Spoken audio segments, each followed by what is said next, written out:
तमाम हजारों लोगों को झूठे मुकदमे में फंसाया जा रहा है। वहाँ के सांसद, वहाँ के विधायक और उनके पुत्र पर झूठे मुकदमे लगाए रहे हैं। पूरी गलती है तो वो सरकार की है। कोई भी कानून को अपने हाथ में लेगा तो उसको बख्शा नहीं जाएगा और किसी निर्दोष के साथ कोई कार्रवाई नहीं होगी। जो दोषी होगा, जो कानून अपने हाथ में लेकर कानून से खिलवाड़ करेगा, उसके खिलाफ कार्रवाई होगी। हम कानून के दायरे में काम करते हैं, हम साक्ष्यों के आधार पर काम करते हैं। कोई भी जो बोले उसका साक्ष्य होना चाहिए। अपील भी करूंगा, लोगों से उम्मीद करूंगा, समाज के जिम्मेदार लोग हैं, जिम्मेदारी से बयान देना चाहिए। इस बात को ध्यान में रखते हुए कि इससे कहीं संभल का माहौल जो किसी तरह से सुधरा है वो बिगड़े ना।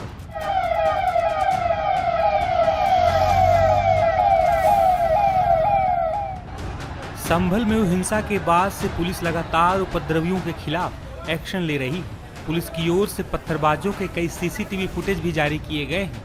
इस मामले में 27 आरोपी पकड़े जा चुके हैं, इसमें 3 नाबालिग बताए जा रहे हैं। वहीं कई फरार उपद्रवियों की भी पहचान की गई है और पुलिस उनकी तलाश में जुटी हुई है। संभल के पत्थरबाजों और उपद्रवियों के खिलाफ योगी सरकार सख्त एक्शन लेने की तैयारी में है। जानकारी के मुताबिक सार्वजनिक स्थानों पर इन पत्थरबाजों और उपद्रवियों के पोस्टर लगेंगे, इनसे नुकसान की वसूली भी होगी। इसके साथ ही उपद्रवियों पर इनाम भी जारी किया जा सकता है। बता दें कि बीते 24 नवंबर को यूपी के संभल में अदालत के आदेश के बाद जामा मस्जिद का सर्वे करने एक टीम पहुंची थी।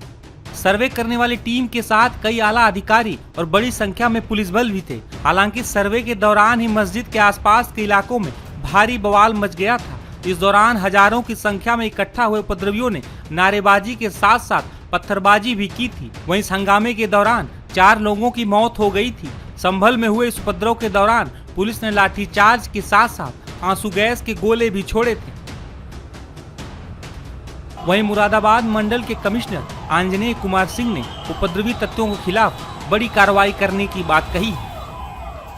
चाकू जो मिला है उसको वो बहुत ही खतरनाक है। वो जनरली भीड़ के अंदर अगर इस्तेमाल हो तो बहुत घातक हो सकता है। जो भी हमें अवैध हथियार मिले हैं या मिल रहे हैं उनकी रिकवरी की जा रही है। मैंने जैसा कहा कि साक्ष्य संकलन किया जा रहा है, ये एविडेंस के कलेक्शन के अंतर्गत ही आएगा। अभी हमें कोई जल्दीबाजी नहीं है कि हम घरों में लोगों के ऊपर प्रेशर डालें या घरों को हम छानबीन करें। जब लोग खुद ही सहयोग कर रहे हैं हमारा एविडेंस कलेक्शन में तो मुझे कोई ज़रूरत में नहीं महसूस होती, लेकिन आवश्यकता पड़ने पर कोई भी चीज़ करेंगे। जो समाज विरोधी तत्व हैं उनको चिन्हित जरूर करेंगे, जो उकसाने वाले तत्व हैं उनको भी चिन्हित करेंगे और जो लोग इस साजिश में शामिल हैं उनको भी बेनकाब करेंगे। यहाँ तक जो गुटों का या जातिगत संघर्ष है उसके पहलू पर जैसे साक्ष्य आएंगे हम जांच कर रहे हैं, जैसे साक्ष्य आएंगे उसके अनुरूप कार्रवाई करेंगे। हम पहले से कोई भी थ्योरी लेके नहीं चल रहे हैं। हाँ, सूचना हमें भी है पर उस पर हम बिना साक्ष्यों के कोई भी चीज़ स्पष्ट रूप से नहीं कह सकते। एक अभी हमारे पास फोटोग्राफ आया है जिसमें एक व्यक्ति गोली चलाता हुआ दिख रहा है, उसमें भी बिना अभी आगे हम पड़ताल कर रहे हैं, जब तक स्पष्ट रूप से वो चीज़ नहीं आ जाती, पिक्चर नहीं आ जाती। इसके साथ ही कई सारे लोगों के कैमरे तोड़ने, सीसीटीवी कैमरे तोड़ने, वहाँ पर कुछ लोगों द्वारा फायरिंग के लिए इशारा करने जैसे बहुत सारे वीडियोज़ हैं। उन सब का की हम पड़ताल कर रहे हैं। कई बार ऐसा होता है कि हमें लगता है जैसे एक वीडियो सर्कुलेट हुआ और उसके आधार पर कहा जाने लगा कि गोली मारो, पुलिस कह रही है इसलिए गोली ही मार देगी। एक चीज़ है, लोगों को समझना पड़ेगा कि हम किसी को डराने के लिए कहते हैं। कई बार हम अपने घर के बच्चों को कहते हैं कि देखो ये तुमको ये कर देंगे, तो इसका मतलब कर नहीं देते। वहाँ चिल्लाया जा रहा था कि सब लोग गोली चलाओ रहे ताकि लोग डर जाए। हमारा उद्देश्य ये नहीं होता, कभी भी प्रशासन का उद्देश्य नहीं रहेगा कि किसी की जान जाए ऐसे में। लेकिन ये बात समझने की है कि जो जगह जहाँ पे सारी दुकानें बंद थीं, जहाँ पर किसी के आने जाने का कोई वजह नहीं थी, न कोई कॉलेज था, न कोई स्कूल था, न कोई वहाँ पर व्यापार संचालित था, न कोई ऑफिस था, क्यों इकट्ठे हुए? और इकट्ठे हुए जो जिन परिवारों के बच्चे मरे हैं वो कोई कह रहा है कि साहब वहाँ गया था, वहाँ बच्चे को मार दिया, इस काम से गया था। जाहिर सी बात है, पुलिस तो केवल मस्जिद के इर्द गिर्द ही थी। और अगर कोई भी ऐसी घटना हुई, चप्पे चप्पे पे लोगों के पास मोबाइल फोन्स हैं, अब कोई भी वहाँ पे उसकी वीडियोग्राफी कर सकता है, फोटो ले सकता है। एक भी फोटो कोई नहीं दे रहा है। मैं इंतजार करूंगा कि लोग वीडियो के साथ आवें। मैं ओपन हूँ, मैं ये नहीं कह रहा हूँ कि हम कंक्लूसिव कोई रिमार्क दे रहे हैं। जैसे जैसे आएंगे लोगों के साक्ष्य वैसे वैसे हम कार्रवाई करेंगे। वहीं इस मामले पर राजनीति भी तेज है। समाजवादी पार्टी के मुखिया अखिलेश यादव ने संभल में हुए बवाल के बाद योगी सरकार पर कई सवाल उठाए हैं। जब संभल में जिस तरह का काम सरकार ने किया है, जाने चली गई हैं, गम के साए में कैसे उत्सव मनाया जा सकता है? जहां जाने चली गई और न्याय नहीं मिल रहा है, तमाम हजारों लोगों को झूठे मुकदमे में फंसाया जा रहा है। वहां के सांसद, वहां के विधायक और उनके पुत्र पर झूठे मुकदमे लगाए रहे हैं। पूरी गलती है तो वो सरकार की है। सर्वे जब एक बार हो चुका था, फिर दोबारा सर्वे क्यों करना? और अगर दोबारा सर्वे भी करना था तो आपस में बैठ करके बातचीत की जा सकती थी। बातचीत कर करके जो बातें रह गई थी उनका दोबारा सर्वे कराया जा सकता था। सर्वे के खिलाफ नहीं थे, लेकिन जिस तरह का सर्वे करते समय जो टीम के पीछे नारे लगा रहे थे, क्या उनके खिलाफ कोई कार्रवाई हुई?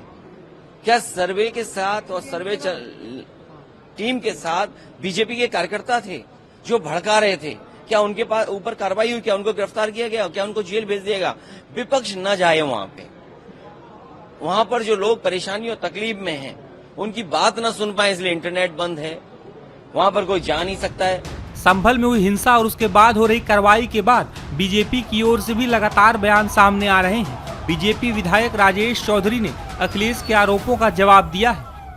देखिए, संभल के अंदर जो शांति व्यवस्था खराब हुई, बहुत ही वेल प्लानिंग के साथ वो विरोधियों ने ये काम किया।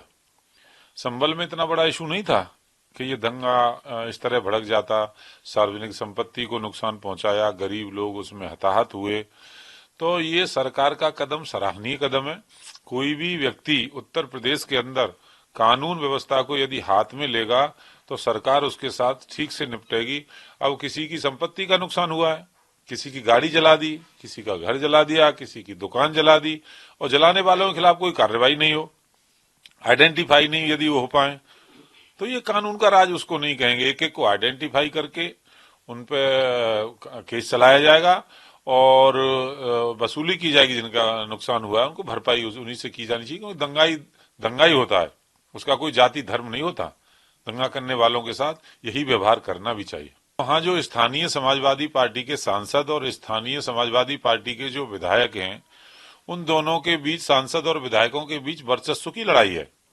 जब वहां सर्वे करने के लिए टीम गई, अदालत के आदेश पर गई। संविधान की दुहाई समाजवादी पार्टी के लोग देते हैं, संविधान के अनुरूप ही तो अदालत काम कर रही है।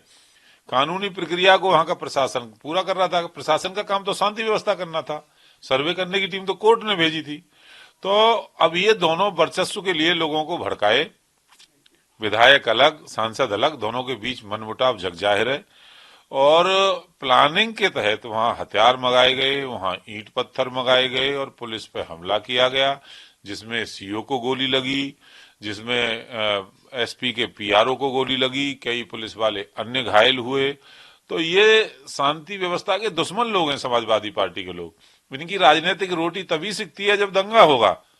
ये मुस्लिम परस्ती जब ही दिखाएंगे। ये तो मुसलमानों के खैरख्वाह बनने का पूरा नाटक करने का काम करते हैं, उसी में ये लोगों की जान जा रही है। सांसद का तो बेटा वहां था नहीं, न उसका भाई था, न उसके पिताजी थे दंगे में, न विधायक का कोई रिश्तेदार था।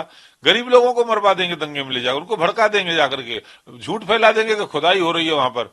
तो ये पूरा प्लानिंग से किया गया और उस पूरे षड्यंत्र को बेनकाब करके जांच कर रही है सरकार, और जांच के बाद जो दोषी होगा उसके खिलाफ हम कार्रवाई करेंगे। बीजेपी के साथ साथ उसके सहयोगी दलों की ओर से भी संभल हिंसा को लेकर बयान सामने आए। कैबिनेट मंत्री ओम प्रकाश राजभर ने संभल मामले को लेकर समाजवादी पार्टी पर निशाना साधा है। प्रदेश में कानून का राज है। बाबा साहब डॉक्टर अम्बेडकर द्वारा बनाए गए संविधान में जो व्यवस्था है, उस व्यवस्था में सरकार काम कर रही है। कोई भी कानून को अपने हाथ में लेगा तो उसको बख्शा नहीं जाएगा और किसी निर्दोष के साथ कोई कार्रवाई नहीं होगी। जो दोषी होगा, जो कानून अपने हाथ में लेकर कानून से खिलवाड़ करेगा, उसके खिलाफ कार्रवाई होगी, चाहे वो कोई किसी जाति धर्म का हो। इन लोगों को भय हो गया है कि कुंदर की सीट पर मुसलमानों ने बीजेपी को वोट क्यों दिया। इस बात को लेकर के वहां इन लोगों ने आपस में लड़ाई करा दी, विपक्षियों ने। तो आपसी लड़ाई की वजह से ये तूल पकड़ा है। पुलिस वहाँ सुरक्षा के लिए, वहाँ शांति व्यवस्था के लिए काम कर रही है और उस समय भी उसी उद्देश्य से गई। लेकिन उपद्रवी अगर उपद्रव कर रहे हैं, दो पक्ष आपस में लड़ रहे हैं, कोई पत्थरबाजी कर रहा है, कोई गोली चला रहा है, तो गोली चला रहा है तो पुलिस के ऊपर चला रहा है, कहाँ चला रहा है? गोली अगर चल रही तो पुलिस को भी लगनी चाहिए ना।